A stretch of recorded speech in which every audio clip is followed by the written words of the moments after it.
गोस्वामी तुलसीदास जी तो रावण ला मरवा दी एक समय में, लेकिन असली रावण ला मारना नहीं मारना हमारे ऊपर है। हम नहीं मारे सकते हैं रावण ला। रावण ला मारे भगवान चाहिए। भगवान कब आते बताए हम कब आते भगवान? जब हमारे सब इंद्रिया एकत्र हो जाते तब आते भगवान। सुंदर जटायु जी महाराज जे अधम आजकल नंदाग है जटायु काबा नंदाग है।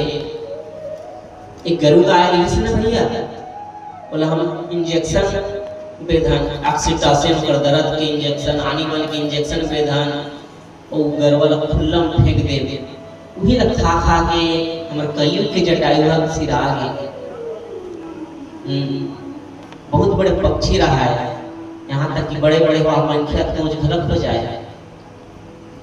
और वही जटायु जब हृदय में राम न बसाते भगवान कृपा कर देते। हम किसनो कर्म करन जी, खेती किसानी करत हन, परिवार पोसत हन, लेकिन